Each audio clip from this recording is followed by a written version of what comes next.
बिस्मिल्लाहिर्रहमानिर्रहीम। अस्सलाम वालेकुम। कैसे हैं आप सब? उम्मीद करती हूँ सब खैरियत से होंगे।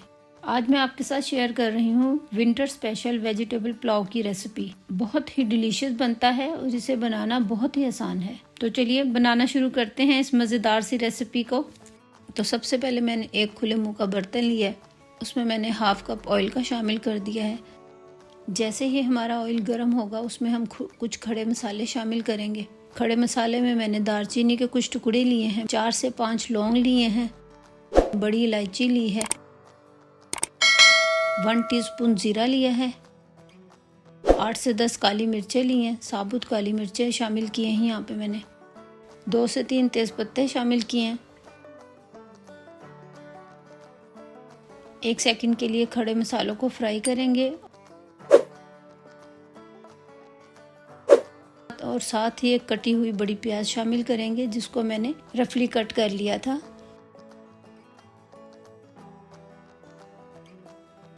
प्याज को हम गोल्डन ब्राउन होने तक फ्राई करेंगे।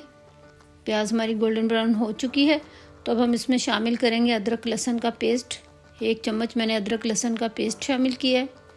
अदरक लहसुन को फ्राई करने से उसका बहुत अच्छा फ्लेवर निकल के आता है। तो 1 से 1.5 मिनट अदरक लहसुन को हमने फ्राई किया है। साथ ही हम इसमें कुछ टमाटर शामिल कर देंगे। 2 से 3 मैंने टमाटर लिए हैं, इसमें साथ ही 2 हरी मिर्चें शामिल कर दी हैं। 1 टेबलस्पून नमक शामिल किया है। आप अपने टेस्ट के हिसाब से कम या ज़्यादा कर सकते हैं। नमक डालने से हमारे टमाटर बहुत जल्दी सॉफ्ट हो जाएंगे। 1 मिनट के लिए फ्राई करेंगे, कवर कर देंगे।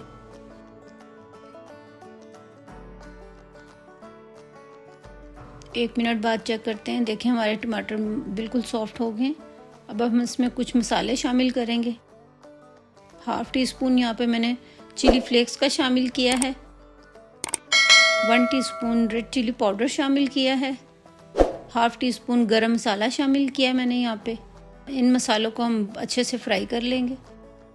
थोड़ा पानी शामिल करेंगे और मसालों को भूनेंगे। मसाले में थोड़ा थोड़ा पानी शामिल करके भूनने से बहुत अच्छे तरीके से भून जाता है। 1 से 1.5 मिनट अपने मसाले को अच्छे तरीके से भूनेंगे। अब हम यहाँ पे मटर शामिल करेंगे। आधा किलो के करीब मेरे पास मटर है। मटर को हम 1 से 1.5 मिनट के लिए अच्छे से फ्राई करेंगे ताकि मटर का कच्चापन ख़त्म हो जाए। मटर हमारे फ्राई हो गए हैं। यहाँ मैंने 2 गाजरें ली थी, उनको मैंने मोटे मोटे टुकड़ों में काट लिया था, वो शामिल करेंगे। 2 आलू लिए थे, उनको मैंने छोटे टुकड़ों में काट लिया था, वो शामिल करेंगे। सब्जियों को 1 से 2 मिनट अच्छे तरीके से मसालों के साथ भून लेंगे।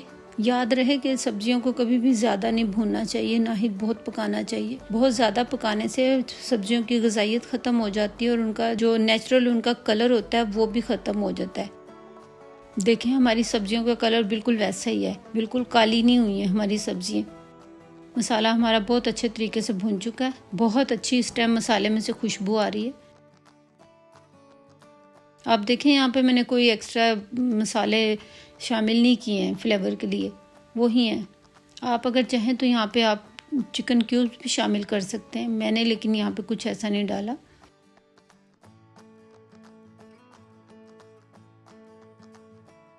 चावल शामिल करेंगे। यहाँ पे चावलों को मैंने साफ करके 1 घंटे के लिए भिगो दिया था। बहुत सॉफ्ट हाथों से इसको हिला लेंगे,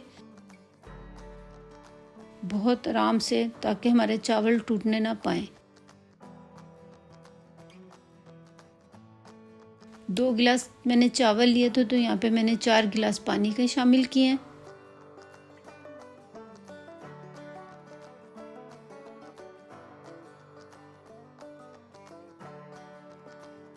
एक दफ़ा अच्छे से हिलाकर चावलों को और सब्जियों को अच्छे से मिक्स कर लें।